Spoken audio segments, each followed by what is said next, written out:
Hello दोस्तों, आप सभी का स्वागत है हमारे एसेंस बायोलॉजी वाला चैनल में। लास्ट क्लास में हमने देखा कि लिपिड क्या है, लिपिड किन किन चीज़ों से मिलकर बनता है। हमने कंपोनेंट्स के बारे में देखा है ना, और हमने एक प्रकार का क्लासिफिकेशन भी देखा, वो था स्ट्रक्चर के बेस में, जिसमें हमने उसको सिंपल लिपिड, कंपाउंड लिपिड और डिराइव्ड लिपिड में बांटा था। ठीक है, अब यही क्लासिफिकेशन हम आगे बढ़ाने वाले हैं और ये क्लासिफिकेशन बहुत ही इंटरेस्टिंग है और बहुत ज़रूरी भी है ना। तो चलिए लिपिड का क्लासिफिकेशन देखते हैं आगे। तो अब जो क्लासिफिकेशन पढ़ेंगे वो रहेगा हमारा किसके बेस में, फैटी एसिड के बेस में, कि कितने फैटी एसिड जुड़े हैं उससे। सिंपल मतलब एक जो लिपिड है वो कितने फैटी एसिड से मिलकर बना है। इसको हम पहले देख चुके हैं, लेकिन अभी हम और अच्छे से जानेंगे इसको। ठीक है, तो हमारे पास एक फैट बनाने के लिए क्या चाहिए रहता है, हमको एक एल्कोहल चाहिए रहता है ना। उस एल्कोहल का नाम क्या है, ग्लिसरॉल। क्या है, ग्लिसरॉल। अब इसमें अगर एक फैटी एसिड जुड़ता है, कितने फैटी एसिड, एक फैटी एसिड। अगर हम इसमें एक फैटी एसिड जुड़ते हैं तो इसको हम क्या बोलते हैं, किसी को याद है क्या? चलिए आगे देखते हैं ना क्या बोलते हैं।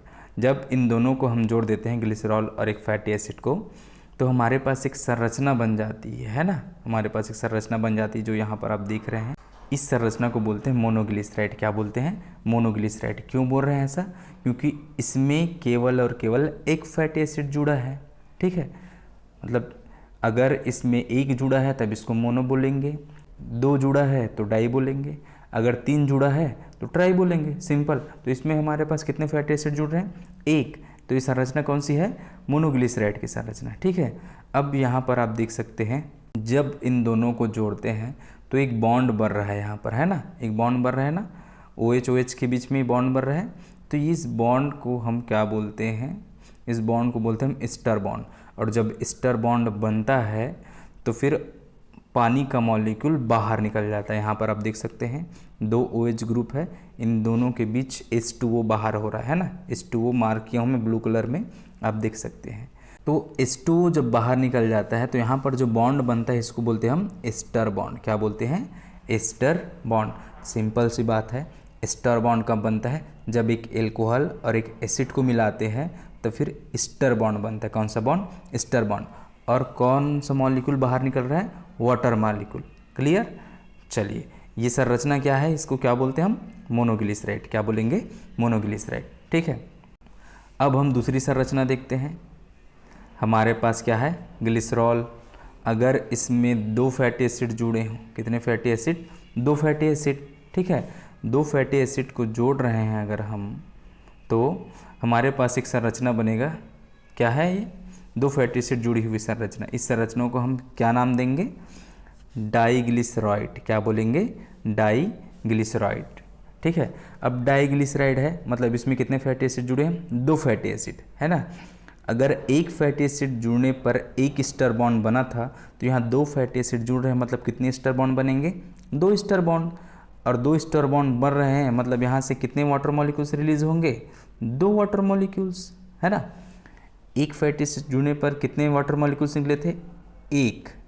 यहाँ पर कितने फैटी एसिड जुड़ रहे हैं, दो। तो कितने वाटर मॉलिक्यूल्स निकलेंगे, दो। और बॉन्ड कितना बनेगा, दो ठो एस्टर बॉन्ड। क्लियर। सिंपल यही है संरचना, इसमें कोई कन्फ्यूजन नहीं है। जितने बॉन्ड बनेंगे उतने ही वाटर मॉलिक्यूल्स रिलीज होंगे। ठीक है, चलिए आगे देखते हैं। और क्या है, ये जो आपके पास संरचना है मोनोग्लिसराइड और डाईग्लिसराइड की, इन दोनों का यूज़ करते हैं हम इमल्सिफायर के रूप में। किसके रूप में, इमल्सिफायर। ये क्या भव्य टाइप का नाम बोल दिया मैं, है ना। इमल्सिफायर का मतलब होता है जिसमें ऑयल और पानी दोनों एक साथ मिल जाते हैं, है ना। मतलब इसमें ऑयल भी रहता है और पानी भी रहता है। ऐसी संरचना को बोलते हैं इमल्सिफायर, है ना। तो ऐसी संरचना की यूज़ जनरली किया जाता है फूड में। फूड बनाने में बहुत सारे ऐसे प्रोडक्ट्स हैं, फूड प्रोडक्ट्स, जिसको बनाने में इसका यूज़ करते हैं। जैसे कि आइसक्रीम हो गया, च्युइंगम हो गया, मार्जरीन हो गया। ठीक है, मोनोग्लिसराइड या फिर डाईग्लिसराइड का यूज़ करते हैं हम ये आइसक्रीम या फिर च्युइंगम वगैरह बनाने में। ठीक है, क्यों करते हैं समझना इस चीज़ को, है ना। अगर मोनोग्लिसराइड में क्या है, दो जगह खाली है जहाँ पर बॉन्डिंग हो सकती है ना। डाइग्लिसराइड में केवल एक जगह खाली है, मतलब यहाँ पर वाटर मॉलिक्यूल्स हैं। मोनोग्लिसराइड में 2 जगह पर बॉन्डिंग बचा है और डाइग्लिसराइड में केवल एक जगह बॉन्डिंग बचा है। तो इसका यूज़ हम करते हैं किसमें, आइसक्रीम वगैरह में, ताकि ऑयल और पानी एक साथ रह सके।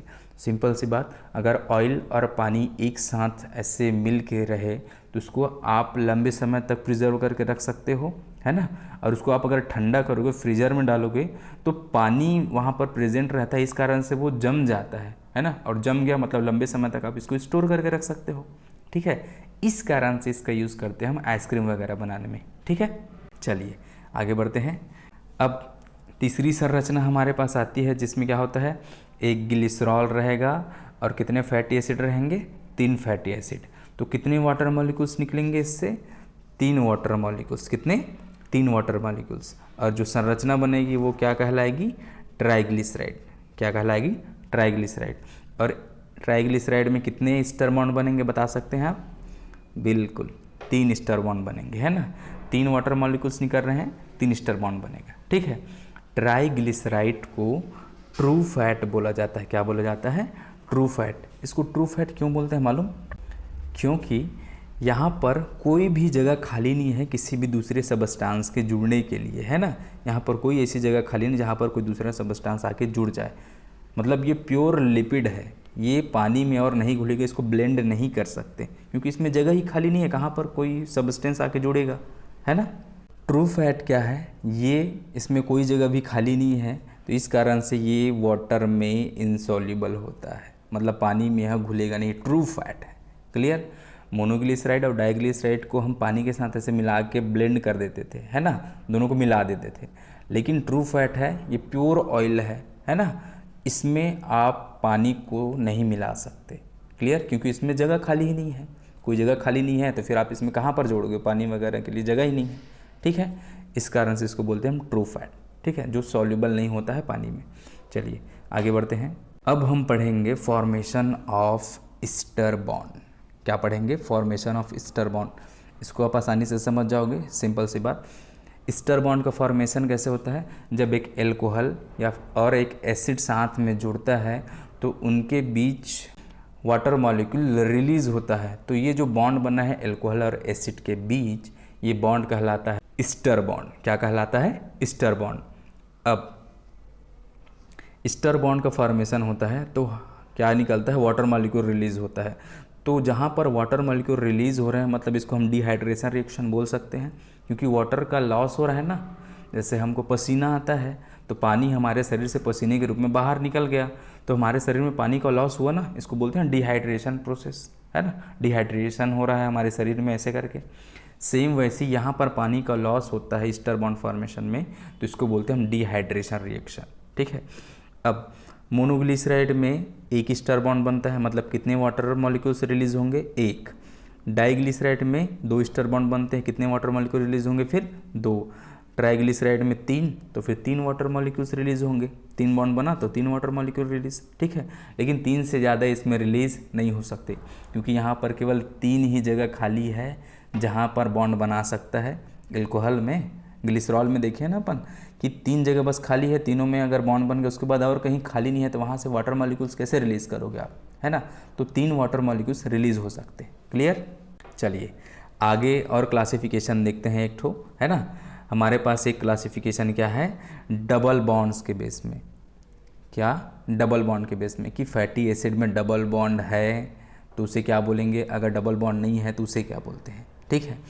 तो इसको डबल बॉन्ड के बेस में 2 भाग में बांट के रखे हैं, एक को बोलते हैं सैचुरेटेड और एक को बोलते हैं अनसैचुरेटेड फैट। सिंपल, सैचुरेटेड का मतलब होता है जिसमें कोई डबल बॉन्ड नहीं है, एक भी डबल बॉन्ड अगर मिला तो वो सैचुरेटेड नहीं कहलाएगा। और अनसैचुरेटेड का मतलब होता है जिसमें एक या फिर एक से अधिक डबल बॉन्ड हो, उसको हम बोलेंगे अनसैचुरेटेड, ठीक है। मतलब यहाँ पर हम लिपिड को 2 प्रकार में बांट के रखे हैं, वो भी डबल बॉन्ड के बेस में, सैचुरेटेड और अनसैचुरेटेड, ठीक है। किसके बेस में बांटे हैं, डबल बॉन्ड प्रेजेंट है या नहीं उसके बेस में, ठीक है। सैचुरेटेड फैट में डबल बॉन्ड नहीं पाया जाता है और अनसैचुरेटेड फैट में एटलीस्ट एक टोटल डबल बॉन्ड मिलेगा ही मिलेगा, है ना। मतलब उसमें अगर डबल बॉन्ड नहीं है तो वो अनसैचुरेटेड नहीं कहलाएगा। अगर उसमें एक भी डबल बॉन्ड मिल गया तो वो क्या कहलाएगा, अनसैचुरेटेड। अगर उसमें एक भी डबल बॉन्ड नहीं है तो उसको हम बोलेंगे सैचुरेटेड। क्लियर। ये जो डबल बॉन्ड है वो लंबी चेन रहती है ना कार्बन की, CH2 उसके बीच हम बात कर रहे हैं ना, ठीक है। ये जो डबल बॉन्ड अगर इस कार्बन चेन के बीच अगर मिलता है तब हम इसको बोलेंगे अनसैचुरेटेड। अगर इसमें एक भी डबल बॉन्ड नहीं है तब इसको बोलेंगे क्या, सैचुरेटेड। क्लियर। अब हमारे पास यहाँ पर एक टेबल है, देख सकते हैं आप, ये एक टेबल, ठीक है। ये जो टेबल है इसको हमने दो भाग में बांट के रखा है, सैचुरेटेड और अनसैचुरेटेड। सैचुरेटेड का मतलब समझना सॉलिड से, saturated, S for saturated, S for solid, तो ये सॉलिड की बात कर रहे हैं अपन, है ना। और अनसैचुरेटेड मतलब ऑयल की बात कर रहे हैं। किसकी बात कर रहे हैं, ऑयल, मतलब जो लिक्विड फॉर्म में रहता है ऐसा। क्लियर। देखिए इसमें केवल और केवल सिंगल बॉन्ड रहता है सैचुरेटेड में। किसमें, सैचुरेटेड में केवल सिंगल बॉन्ड है, लेकिन अनसैचुरेटेड में एक या फिर एक से अधिक डबल बॉन्ड प्रेजेंट रहते हैं। सैचुरेटेड क्या रहता है, सॉलिड एट रूम टेम्परेचर। ये रूम टेम्परेचर में जनरली सॉलिड फॉर्म में रहता है। जैसे बटर हो गया, घी हो गया, नॉर्मल रूम टेम्परेचर में सॉलिड फॉर्म में रहते हैं ना, तो ये सैचुरेटेड है ऐसा, ठीक है। और लिक्विड रूम टेम्परेचर में रहता है कौन, अनसैचुरेटेड। जैसे तेल वगैरह आप रखते हैं घर में तो वो क्या है, क्या होता है, वो लिक्विड फॉर्म में रहता है, तेल वगैरह, है ना, मतलब ये अनसैचुरेटेड है। यहाँ पर एक एक्सेप्शन है कोकोनट ऑयल का। कोकोनट ऑयल 25 डिग्री सेल्सियस के आसपास में फ्रीज़ होने लगता है। मतलब 25 डिग्री सेल्सियस से कम जैसे ही और करते हैं हम 24 डिग्री 23 डिग्री, तो ये फ्रीज़ होना चालू हो जाते हैं। कोकोनट ऑयल का फ्रीजिंग पॉइंट थोड़ा ज़्यादा है, इस कारण से ये जल्दी फ्रीज़ होने लगता है, ठीक है। 24 डिग्री सेल्सियस 25 डिग्री सेल्सियस में फ्रीज़ होने लगता है। इस कारण से ये एक एक्सेप्शन है जो सॉलिड के रूप में पाया जाएगा। कब, विंटर के केस में, है ना, जब हम विंटर सीजन की बात करेंगे उस टाइम पे ये सॉलिड फॉर्म में मिलता है, ठीक है। अब सैचुरेटेड फैट मिलता है हमको एनिमल्स में। किसमें, एनिमल से। मैक्सिमम हमको एनिमल से प्राप्त होते हैं सैचुरेटेड फैट। घी की बात करें, बटर की बात करें, मार्जरीन, चीज़, है ना, इन सब की बात करें, इसमें क्या मिलता है, एनिमल से प्राप्त होता है ना। अब अनसैचुरेटेड किससे प्राप्त होंगे हमको, प्लांट से, है ना, किससे, प्लांट से। Increase the level of cholesterol. Saturated fat cholesterol level को बढ़ाते हैं, लेकिन अनसैचुरेटेड फैट कोलेस्ट्रॉल लेवल को घटाते हैं। अब सैचुरेटेड फैट अगर कोलेस्ट्रॉल लेवल बढ़ा रहे हैं तो ये हार्ट संबंधी डिसीज़ को बढ़ाता है ना, मतलब हार्ट प्रॉब्लम क्रिएट करता है सैचुरेटेड फैट, ठीक है। लेकिन अनसैचुरेटेड फैट क्या करता है, हार्ट से संबंधित समस्याएं कम होने लगती हैं अगर हम अनसैचुरेटेड फैट की अगर बात करें तो। इसके कुछ एग्जांपल्स हैं यहाँ पर, क्या है, लैम्प्स याद रखना आप, है ना, LAMPS, लैम्प्स, ठीक है। इसके एग्जांपल्स आपको आसानी से याद हो जाएंगे। L से लॉरिक एसिड, A से एराकिडिक एसिड, M से म्यूरिस्टिक एसिड, P से पामेटिक एसिड और S से स्टेरिक एसिड, ठीक है।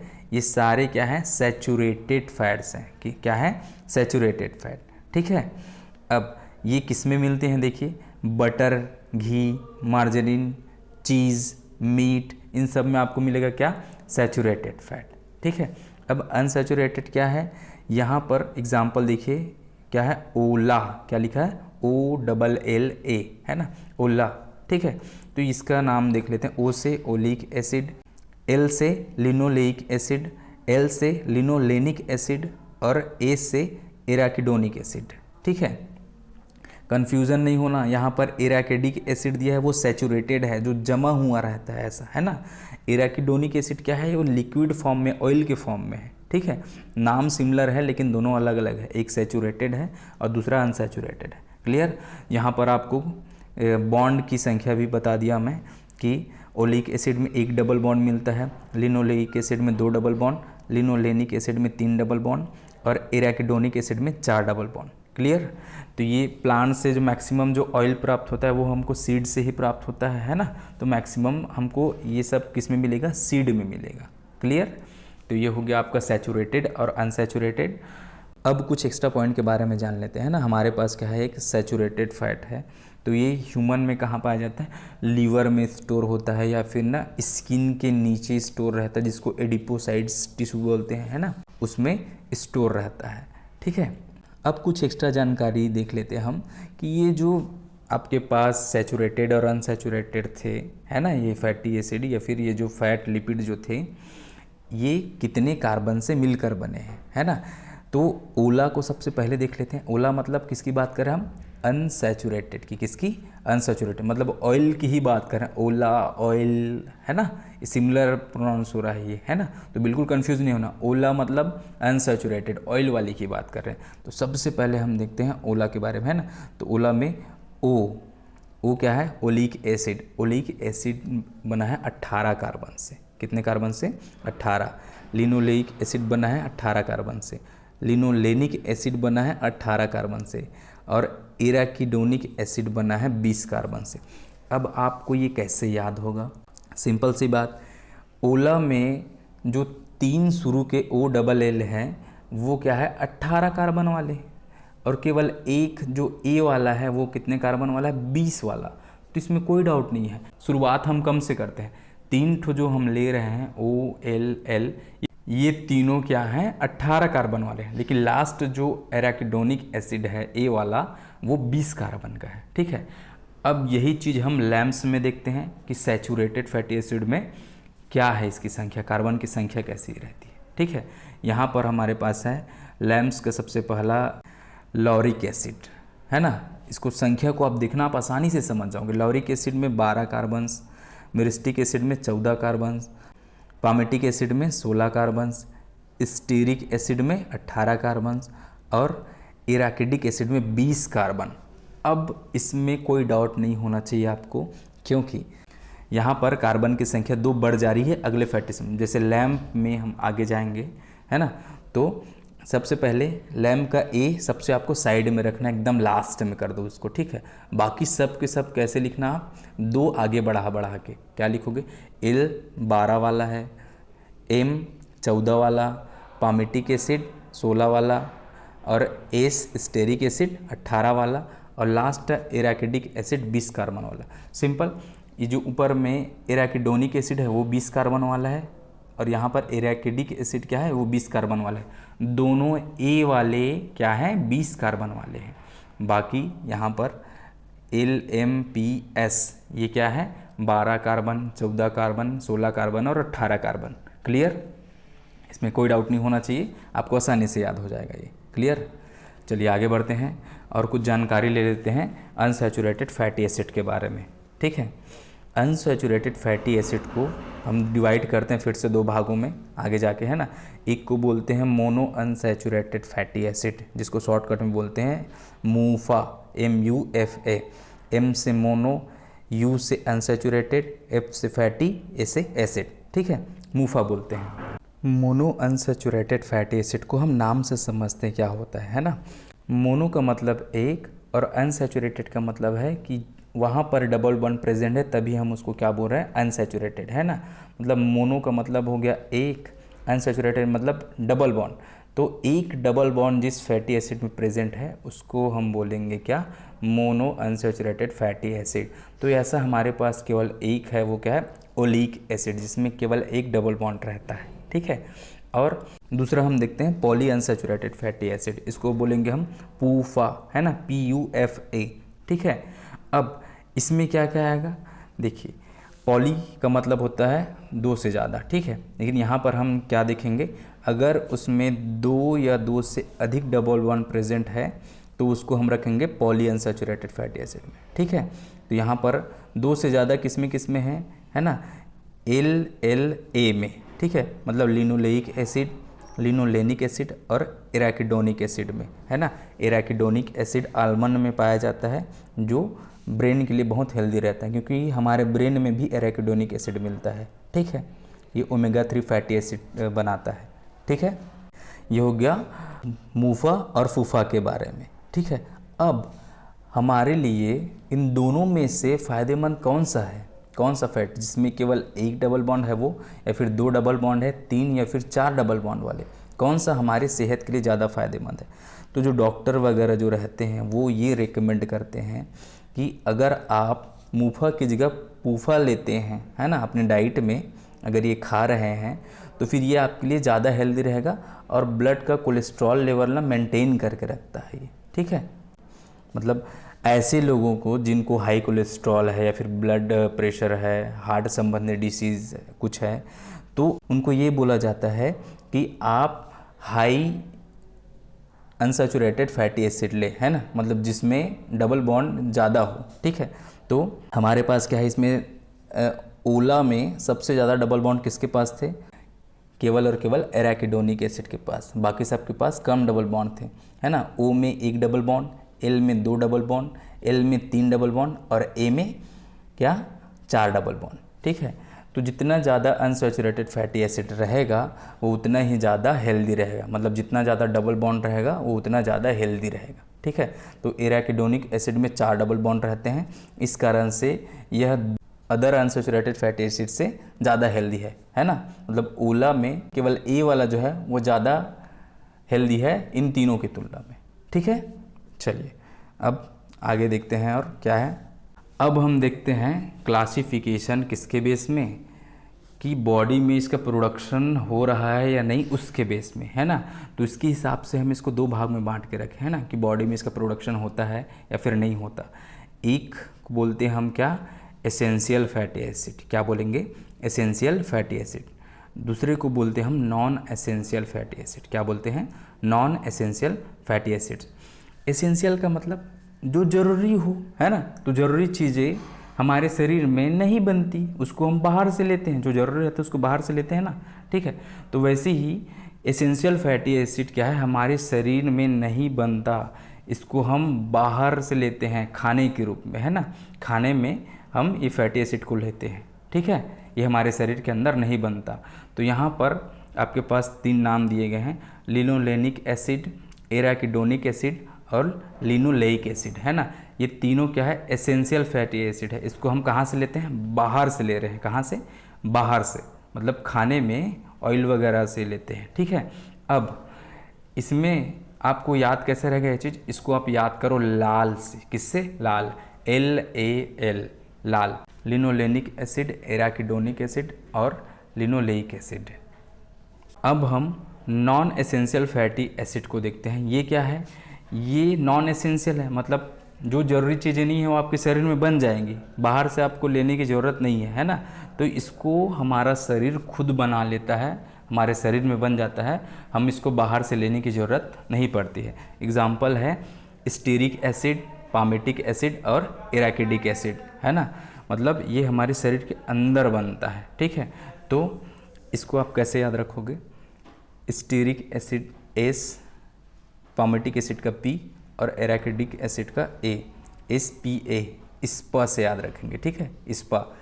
एसेंशियल को कैसे याद रखेंगे, लाल से, नॉन एसेंशियल को कैसे याद रखेंगे, स्पा से, ठीक है।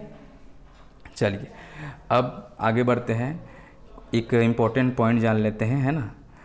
कोलेस्ट्रॉल जो रहता है वो हमारे ब्लड वेसल्स में या फिर हमारे ब्लड में ट्रेवल करता है प्रोटीन के साथ, है ना। उस प्रोटीन के साथ ये दोनों मिलकर बनाते हैं लाइपोप्रोटीन्स। क्या बनाते हैं, लाइपोप्रोटीन्स। तो हमारे शरीर में लिपिड किस रूप में बहता है, हमारे खून में लिपिड किस रूप में बह रहा है, लाइपोप्रोटीन के रूप में, ठीक है। एक प्रोटीन में बैठ गया है कौन, लिपिड, कोलेस्ट्रॉल, ठीक है। चलिए तो उसके आधार पर इसको 2 भाग में बांट के रखे, है ना, कि कोलेस्ट्रॉल हमारे लिए अच्छा है या फिर बुरा है ना। तो 2 आधार पे इसको हम बांट के रखे हैं। देखिए, एक को बोलते हैं हाई डेंसिटी लाइपोप्रोटीन, क्या बोल रहे हैं, हाई डेंसिटी लाइपोप्रोटीन, और एक को बोलते हैं लो डेंसिटी लाइपोप्रोटीन, ठीक है। हाई डेंसिटी लाइपोप्रोटीन क्या रहता है, ये हमारे शरीर के लिए अच्छा है, मतलब इसको बोलते हैं गुड कोलेस्ट्रॉल। क्या बोलते हैं, गुड कोलेस्ट्रॉल, है ना। क्योंकि ये क्या है, ये नुकसान नहीं पहुंचाता है, ये ब्लड में बहता है, नॉर्मली बह गया ब्लड में, उसके बाद लीवर में जाकर पहुंचता है, लीवर के द्वारा इसका यूज़ कर लिया जाता है और इसको बाद में लीवर से बाहर फेंक दिया जाता है अगर ये ज़रूरी नहीं है तो, है ना। सिंपल सी बात, इसका स्टोरेज नहीं होता हमारे शरीर में, है ना। जैसे ही ये लिपिड हम लेते हैं हाई डेंसिटी लाइपोप्रोटीन वाला, ये क्या करता है, हमारे शरीर में आया, लीवर तक पहुंचा खून के द्वारा, उसके बाद लीवर इससे जितने एनर्जी लेना था वो ले लेता है, उसके बाद इसको बाहर फेंक देता है, ठीक है। यूज़ इन थ्रो वाला है हाई डेंसिटी लाइपोप्रोटीन, ठीक है, यूज़ किए थ्रो कर दिए, सिंपल सी बात। अब ये चीज़ जमा नहीं हो रहा है हमारे शरीर में, इसको बाहर फेंक दे रहे हैं, तो फिर ये हमारे लिए हार्मफुल है क्या? बिल्कुल नहीं, क्योंकि इसका डिपोजिशन नहीं हो रहा है हमारी बॉडी में, ये तो बाहर हो जा रहा है ना, तो इससे हार्ट अटैक का रिस्क नहीं रहता है। इसी कारण से इसको बोलते हैं हम गुड कोलेस्ट्रॉल। क्या बोलते हैं? गुड कोलेस्ट्रॉल, ठीक है। सिंपल सी बात, ये हमारे शरीर को हार्म नहीं पहुंचाते, ठीक है, इनसे किसी भी चीज़ का खतरा नहीं रहता है। अब लो डेंसिटी लाइपोप्रोटीन में हम देखते हैं कि इसको हम बैड कोलेस्ट्रॉल बोलते हैं। क्या बोलते हैं? Bad cholesterol. मतलब शरीर में अगर कोलेस्ट्रॉल जमा होने लगता है तो वो तो हमारे शरीर के लिए नुकसानदायक है ना, तो इसको इसी कारण से बोलते हैं बैड कोलेस्ट्रॉल। और ये हमारे शरीर का मैक्सिमम पोर्शन बनाता है ना, मैक्सिमम जगह पर ये बैड कोलेस्ट्रॉल ही रहता है। जो लोग मोटे रहते हैं उनके शरीर में बहुत ज़्यादा बैड कोलेस्ट्रॉल है ना, तो अगर कोलेस्ट्रॉल जमा हो गया तब उसको बोलेंगे बैड कोलेस्ट्रॉल, ठीक है। अब ये जब जमा होने लगता है तो जाहिर सी बात है हार्ट अटैक का रिस्क बढ़ा देता है ना, हार्ट संबंधी जो बीमारियां हैं उसका रिस्क बढ़ा दे रहा है, ठीक है। इनकी संख्या जब ज़्यादा होने लगती है, बैड कोलेस्ट्रॉल ज़्यादा जमा होने लगता है तो ब्लड वेसल्स में जमा होने लगते हैं, ब्लड वेसल्स में, और ना ब्लड वेसल्स में जमा होकर ये प्लाक बना लेते हैं। प्लाक मतलब जहाँ पर ये जमा हो जाते हैं वो जगह कहलाती है प्लाक, है ना। ब्लड वेसल्स में अगर ये लिपिड जमा हो गया, कोलेस्ट्रॉल जमा हो रहे हैं तो वो जगह कहलाएगा प्लाक, है ना, वो पूरा संरचना है प्लाक, ठीक है। अगर ये इसकी मोटाई बढ़ने लगती है तो ब्लड वेसल्स की जो जगह है वो धीरे धीरे कम होने लगता है ना, तो ब्लड को बहने के लिए ज़्यादा जगह नहीं मिल पाता, तो प्रेशर से बहता है ब्लड, है ना, तो इससे क्या होता है हार्ट संबंधी बीमारियां बढ़ने लगती हैं, स्ट्रोक आने के चांसेस बढ़ जाते हैं, ठीक है। तो हमने यहाँ पर इसको दो भाग में बांट के रखा लाइपोप्रोटीन को, जो हमारे खून में बहता है उसके हिसाब से। एक को बोलते हैं हाई डेंसिटी लाइपोप्रोटीन और एक को बोलते हैं low density lipoprotein. High density आपके शरीर के लिए फ़ायदेमंद है, इसको गुड कोलेस्ट्रॉल बोलते हैं। क्यों? क्योंकि ये शरीर में जमा नहीं होता, बाहर हो जाता है, ठीक है।